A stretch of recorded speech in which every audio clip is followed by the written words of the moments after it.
The last advanced feature we'll preview in this DVD is exposure bracketing. Exposure bracketing allows you to take one photo at the proper exposure, one or more at higher exposures, and one or more again at lower exposures, thus ensuring that you will have at least one properly exposed shot.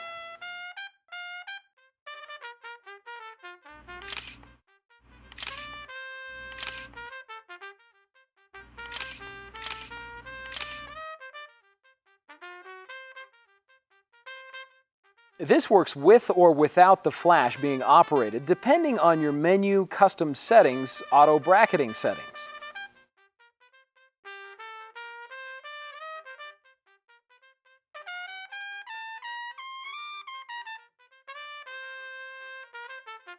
To execute bracketing with or without the flash operating, hold down the bracketing button and then rotate the main command dial to select the number of bracketed shots. Then, hold down the bracketing button and rotate the sub-command dial to determine the exposure increments.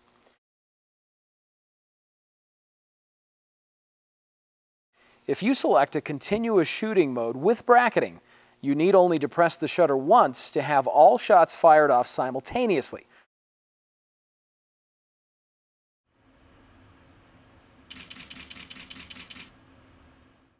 Otherwise, simply press the shutter button as many times as necessary to complete the total bracketed shots.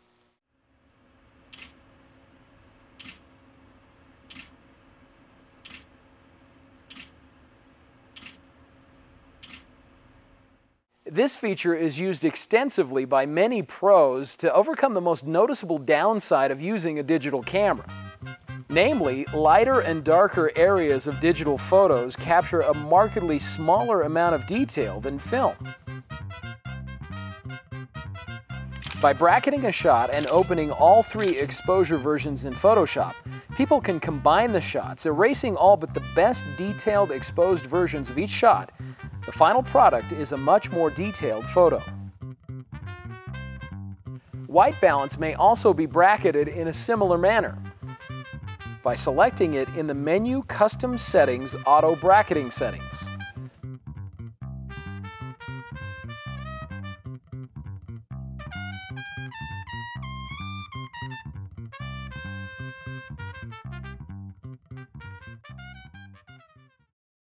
Consider using the built-in flash for portrait photography. Your camera comes with several flash sync modes to help you get just the right effect.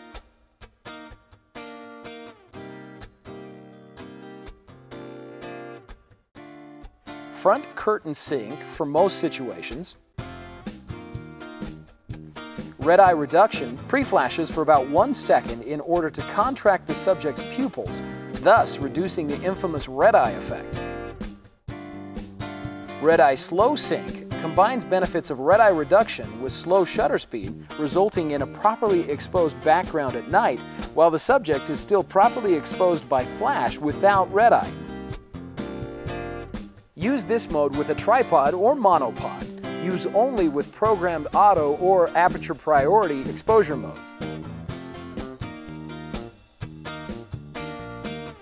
There are other flash sync modes that will be discussed in the advanced DVD. To begin using the flash, select either the matrix or center weighted metering mode. Then manually open it by pressing the flash pop-up button. Then to press the flash sync mode button,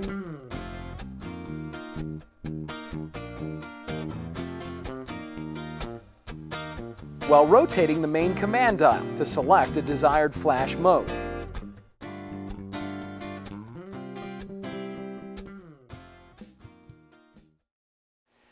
Not only can you play back images, seeing them in the 2.5-inch LCD screen, but you can also zoom in and enlarge them to see finer detail.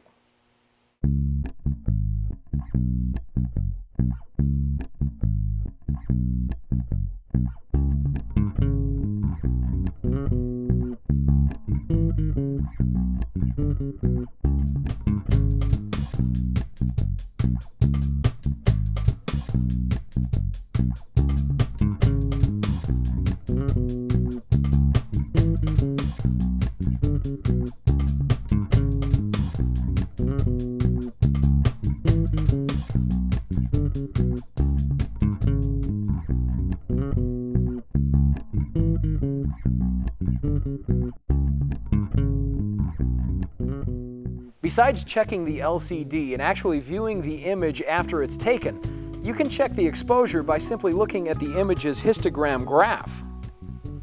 A histogram is a graph of all the highlights and shadows of your photo.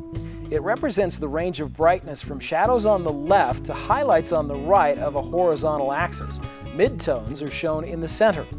On the vertical axis, the magnitude from 0 to 255 of brightness is displayed. The higher the vertical line at any point along the horizontal axis, the greater the number of pixels that the image sensor captured in that range of shadows, midtone, or highlights.